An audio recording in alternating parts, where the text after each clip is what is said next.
Halo kawan-kawan, apa kabar kalian? Makasih ya kalian udah klik video ini. Channel ini ngebahas alur drama Korea tiap episodenya. Karena video ini full spoiler, jadi untuk kalian yang gak suka spoiler, silahkan tonton aja dramanya.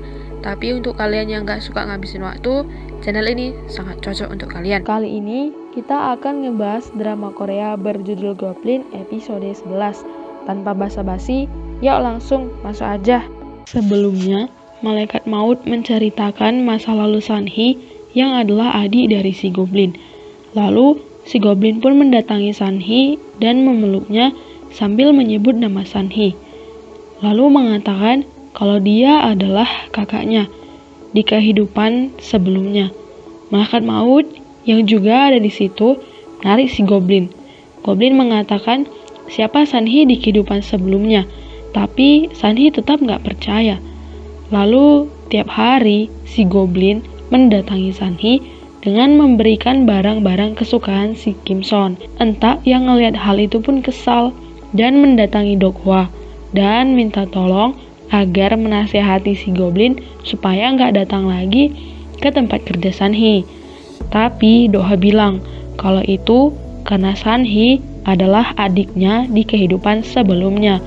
Entah pun baru dikasih tahu kalau Malaikat Maut bisa melihat masa lalu Sanhee karena menyentuh tangannya. Kemudian Sanhee yang sedang makan bareng dengan Entah bertanya, apa Entah percaya ada kehidupan masa lalu? Entah bilang, aku percaya, bahkan kehidupan kita ada 4 kali. Lalu bilang, kalau Kim Son itu sangat berani dalam urusan cinta. Lalu Sanhee minta supaya Entah mengantarnya ke rumah Malaikat Maut.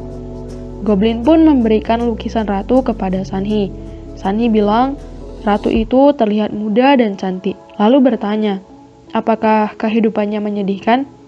Goblin pun menjawab sambil menceritakan masa lalu si ratu. Bagaimana hubungannya dengan raja yang kian memburuk karena berita kemenangan si Kim Sin yang makin membuat raja khawatir.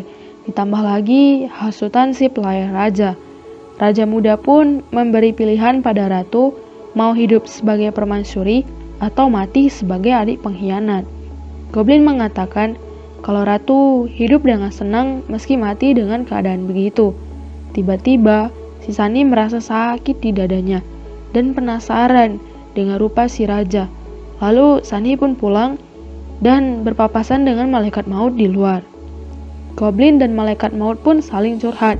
Goblin mengatakan kalau yang melukis lukisan itu adalah raja yang rindu akan ratu dan itu kayaknya lukisan terakhirnya. Di restoran, Entah mendatangi Sanhee yang terlihat kesakitan. Sanhee merasa takut. Sanhee merasa sakit dan sakitnya kayaknya sangat dalam. Entah pun mengantar Sanhee pulang dan merawatnya. Sanhee yang pulang pun dijemput Goblin. Lalu mereka berjalan pulang bersama sambil menceritakan kehidupan Sanhee dan kehidupannya berada di genre yang berbeda. Keesokannya adalah hari kelulusan SMA Entah. Teman-teman Entah berfoto dengan bunga dan kawan-kawan yang lain. Lalu datanglah guru yang memberi ucapan selamat dan masuklah orang tua yang memberi ucapan selamat pada anak-anaknya. Lalu datanglah si wanita berbaju merah, memberi bunga pada Entah dan mengucapkan selamat. Entah mengenalnya sebagai wanita yang memberi kubis, lalu menyadari kalau dia sebenarnya adalah si nenek. Saat hendak pergi, si dewa ini bilang ke si guru itu, "Nak, tidak bisakah kamu menjadi guru yang lebih baik?" Lalu si guru pun nangis dong tiba-tiba. Semua orang yang ada di dalam kelas melihat kejadian itu dengan tatapan yang gak bisa dijelaskan. Mungkin karena yang datang adalah dewa kali ya. Si Goblin pun datang dan berpapasan dengan si guru. Goblin menyadari kalau di kehidupan sebelumnya dia pernah berjumpa dengan guru ini yang saat itu adalah pelayan pedagang makanan dan ngeliat masa depannya yaitu pada masa kini. Goblin juga ngelihat HP digunakan untuk selfie. Saat masuk ke kelas Entah, Goblin pun sadar kalau sebenarnya dia udah ngelihat Entak pada saat melihat masa depan si guru waktu masa lalu. Goblin menganggap itu kejadian yang aneh tapi indah dan mengatakan pada Entak kalau pada saat itu dia bertemu cinta pertamanya. Entak pun kesal. Lalu Entak minta difoto oleh si Goblin. Kemudian Entak yang ingin membuat kenangan juga memotret teman-temannya. Tapi si Ajusi ini malah kepedean merasa mau difoto. Ternyata malaikat maut dan Sanhi datang ke sekolah Entak mau mengucapkan selamat. Malah mereka yang bertemu. Entak pun mengajak Goblin pergi saja. Akhirnya malaikat maut dan Sanhi malah ngobrol bersama di kafe dan malah jadi bertukar bunga. Di rumah, si Goblin menyerahkan buku tabungan ibu Entak dan sudah sepenuhnya hak Entak tanpa harus persetujuan wali lagi, yaitu bibi Entak. Hari itu juga adalah hari bibi Entak dan 2 anaknya baru bebas dari penjara. Di rumah, malaikat maut memberi kartu kematian Entak 2 minggu lagi disebabkan karena jatuh.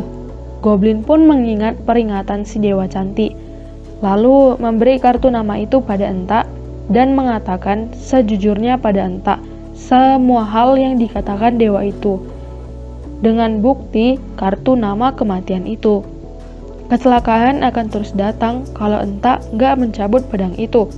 Entak pun sedih dan mengatakan kalau dia aja yang mati, lalu akan berinkarnasi dan menemui Goblin lagi.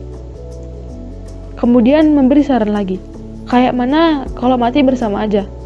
Goblin pun bilang kalau dia nggak akan ngebiarkan Entak mati. Dia akan melindunginya. Saat hendak keluar rumah, Goblin berusaha melarang Entak. Tapi Entak bilang nggak mungkin hanya menghabiskan waktu di rumah. Dia akan berjaga-jaga dan akan memanggil Goblin jika ada bahaya. Tapi si Goblin di rumah yang lagi nunggu Entak dengan khawatir, lalu tiba-tiba tangannya berasap. Kemudian Goblin datangi Entak. Si Entak ini terus manggil Goblin meski nggak penting juga. Tapi hal itu membuat si Goblin senang dan membuat bunga yang ada di situ bermekaran. Sanhi yang melihat bunga itu, bunga buah pohon persi itu pun ngerasa bingung dan aneh. Malaikat maut datang ke restoran yang kosong sambil ngebawa cincin hijau itu. Tapi tiba-tiba Sanhi datang. Malaikat maut kaget dan cincin itu terjatuh.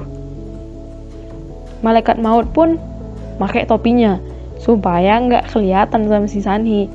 Sanhi pergi, tapi tiba-tiba dia balik lagi sambil ngebawa batang bunga buah persik yang bermekaran tadi. Lalu memprediksi tinggi malaikat maut dan mengayunkan batang bunga itu, membuat topi malaikat maut terhempas. Tiba-tiba, deng. Akhirnya malaikat maut jadi kelihatan.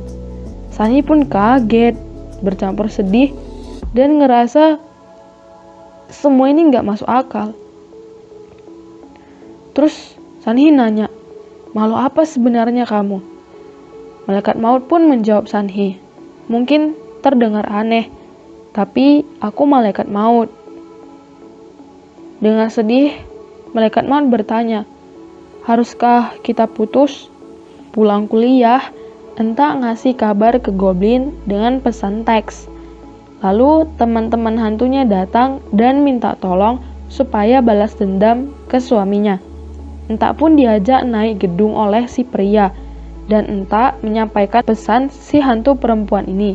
Ngebuat si pria itu kaget, mengatakan kalau si pria ini selingkuh dan mengambil uang asuransi hantu ini yang adalah istrinya. Hantu itu mati karena didorong suaminya dari gedung yang tinggi. Hal itu membuat Entak takut. Si pria yang ngerasa terancam karena ada orang lain yang tahu hal itu berusaha ngedorong Entak dari gedung itu. Dengan cepat, Entak menyalakan korek dan meniupnya. Tiba-tiba aja, pria itu terluka dan terjatuh. Ternyata itu ulah goblin yang udah ada di sana dengan amarahnya dan pedang ada di tangannya. Lalu ngebawa pria itu ke kantor polisi dan menyuruhnya menyerahkan diri. Entah pun dimarahin oleh si goblin. Si hantu berusaha minta maaf dan akhirnya pergi dengan tenang. Mereka berdua pun pulang. Lalu goblin memeluk Enta yang merasa bersalah. Di kafe, malaikat maut ketemu dengan salah seorang koleganya yang mengatakan ada 2 jiwa yang hilang. Salah satunya si Enta dan yang lainnya nggak tahu siapa. Jiwa yang satu ini udah lama gentayangan. Ternyata jiwa ini ada di restoran tempat Enta bekerja. Saat dikenalkan oleh teman-teman hantu Enta ngerasa ngeri dan takut. Ternyata dia adalah si pelayan raja, si Park Jung Won. Wah,